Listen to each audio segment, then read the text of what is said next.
When was the last time your mind was truly silent? I'm not talking about the external silence. That moment when you turn off the television, close the door, and step away from the noise. I'm talking about that internal silence.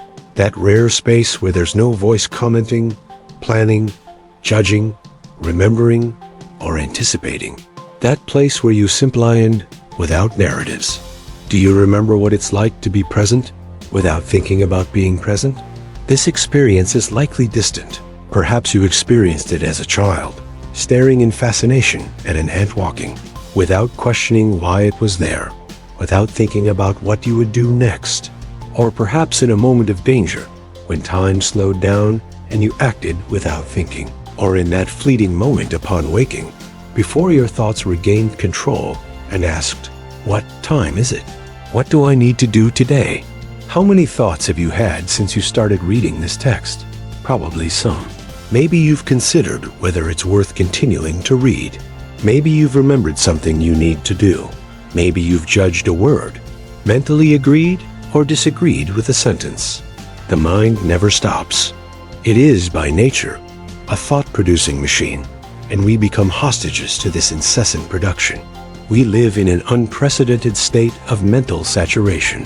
Our ancestors could go hours, even days, without major external stimuli. They knew boredom, prolonged silence, and the involuntary contemplation of a landscape.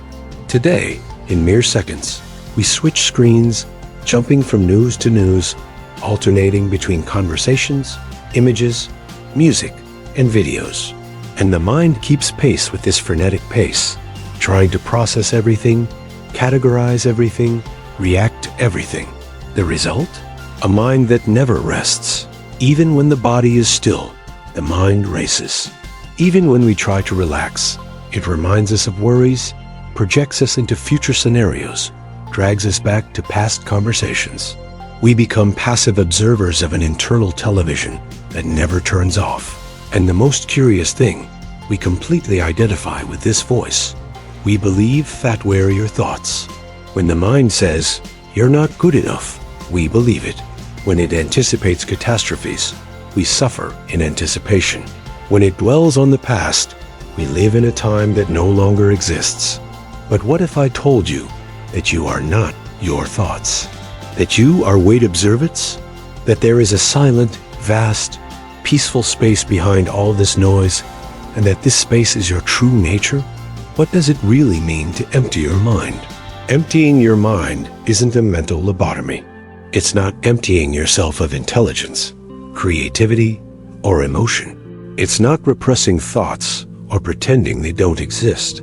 It's something much more subtle and, paradoxically, much more powerful. Emptying the mind is creating space in thoughts. It's like watching the clouds in the sky. They come, they go, but the sky remains. You are not the clouds, you are the sky. Thoughts don't disappear completely, but they cease to dominate you. You learn not to cling to each one as if it were an absolute truth. Think of a teacup. If it's filled to the brim, any movement will cause the liquid to overflow. But if you create space, empty yourself a little, there's room for movement. Life happens, but you don't overflow. You have internal space to receive what comes, without being swept away by every wave. Emptying the mind also slows down the compulsive production of narratives. We are storytellers about ourselves, about others, about the world. And these stories, repeated 1,000 times, solidify into beliefs. I always fail. No one understands me. The world is dangerous. When we empty our minds, we step back from these narratives and realize they are just stories. They are not immutable facts. The silent benefits of an empty mind: when we begin to practice mental clearing, whether through meditation, mindfulness, or simply taking conscious breaks, something remarkable begins to happen. The benefits aren't just psychological. They manifest in every dimension of our existence. Anxiety decreases naturally. Anxiety is largely the result of a mind living in the future. What if this happens? What if I don't succeed? What if it goes wrong? When we empty our minds, we return to the only real moment, the now. And in the now, everything is usually fine. There is no catastrophe in the present, only in thinking about the future. Sleep quality improves profoundly. How many nights have you spent awake, your mind replaying conversations, planning the next day, or simply spinning in circles, getting nowhere? When we learn to clear our minds before bed, our bodies finally get permission to rest. The nervous system slows down. Sleep comes as a natural consequence of a mind no longer fighting with itself. Creativity flourishes. This may seem contradictory, but it's true. When we empty our minds, we create space for new things. The best ideas don't come from intense mental effort. They emerge in moments of relaxation, in the shower, on a walk, in that moment of daydreaming. Why? Because the creative mind needs empty space to play, to make unusual connections, to see beyond the obvious. Relationships transform. When you are no longer lost in your own thoughts, you feel the standing person in front of you. You're not waiting your turn to speak, not judging, not planning your response. You're simply present, and people sense it. Presence is the greatest gift we can offer someone, and it's only possible when there's internal space. Inner peace is established, not as an absence of challenges, but as a calm center in the midst of the storm. Problems continue to arise. Life doesn't stop, but your relationship with them changes. You're no longer swept away by every wave. There's an internal anchor, a safe haven that doesn't depend on external circumstances. Physical health responds. Modern science has amply demonstrated that chronic stress, generated by a mind that never rests, is inflammatory. It weakens the immune system, raises blood pressure, imbalances hormones, and accelerates aging. When the mind calms, the body follows. It stops being in constant fight mode and can finally regenerate. The practical journey. How to begin emptying your mind. You might be thinking, that sounds wonderful, but how? My mind never stops. I tried meditating and couldn't. Here's the good news. Emptying your mind isn't about success or failure. It's not a skill you master, and that's it. It's a practice, a constant return to presence, 1,000 times a day, if necessary. Start with breathing. There is nothing more present, more now than breathing. It is always available, always happening, always bringing you back. Inhale deeply. Notice the air entering your nostrils, filling your lungs, expanding your abdomen. Then observe the exhalation. Do this 3 times. There you go. You've just emptied your mind, even if only for a few seconds. Practice observation without judgment. During the day, stop for a moment. Just observe. What do you see? What do you hear? What do you feel in your body? Don't name it. Don't analyze it. Don't judge it. Just observe like a curious child. This simple practice trains the mind to be present without needing to process everything immediately. Walk in silence. Not with headphones, not while talking. Just walk. Feel your feet touching the ground. Observe the rhythm of your body. See the colors, the shapes, the movement around you. When your mind starts to wander, and it will gently bring it back to your steps. Step by step, you are meditating. Do one thing at a time.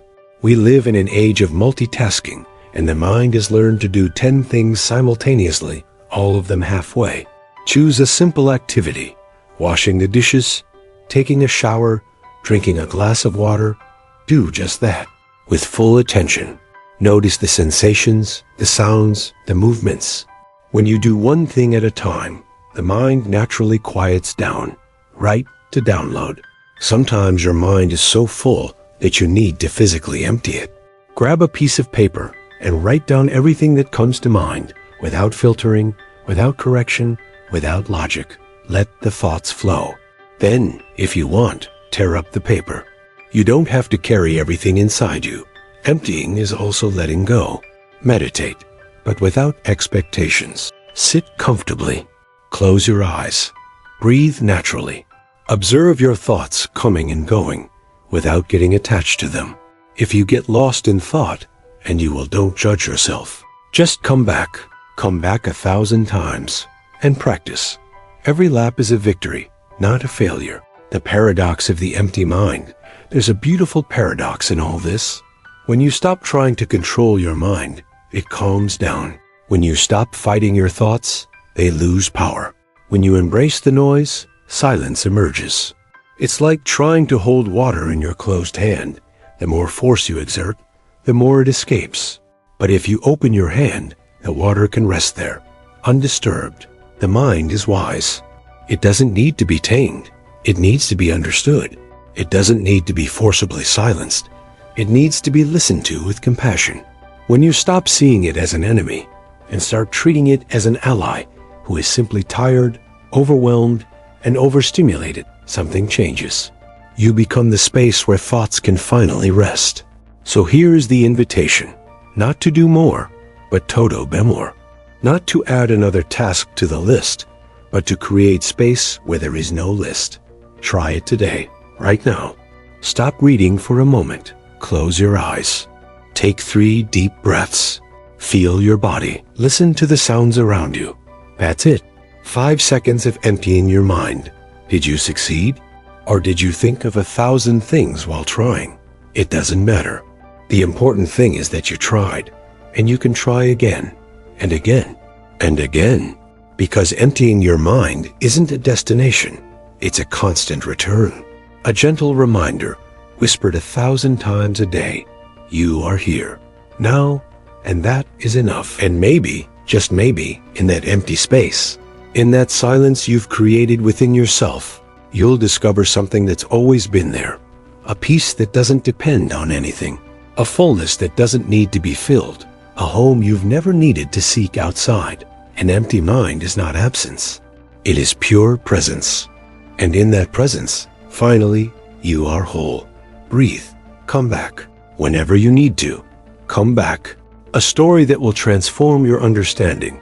What if I told you there's an ancient, profound, and transformative story that perfectly illustrates the power of emptying your mind? A narrative that, in just a few minutes, can completely change the way you view your thoughts, your worries, and your search for peace. In the next video, I will share with you a powerful motivational story. One of those stories that stays in your soul, that you don't forget, that comes back to you in the moments when you need clarity most. This story answers the essential question, why is emptying your mind not only important, but absolutely necessary for living a fulfilling life? Through it, you will understand viscerally, not just intellectually, what happens when we carry too much, when we cling to everything, when our mind becomes a burden instead of an ally. Don't miss it. This story might be exactly what you need to hear right now. Until then, keep practicing, keep coming back, keep creating space. And remember, the journey to an empty mind is actually the journey back home to yourself.